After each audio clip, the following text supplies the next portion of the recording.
দৰং আৰক্ষীৰ বৃহৎ সফলতা মংগলদৈ ধুলাত ড্ৰাগছ ব্যৱসায়ী আটক এই ব্যৱসায়ীৰ পৰা আৰক্ষীয়ে 7,33,700 টকা উদ্ধাৰ কৰিছে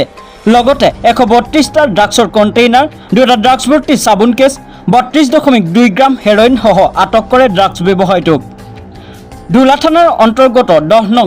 ভেৰভেৰিজাৰৰ কুখ্যাত ড্ৰাগছ ব্যৱসায়ী মোবাৰক আলীক নিজ বাসগৃহৰ পৰা দৰং আৰক্ষীয়ে আটক কৰে।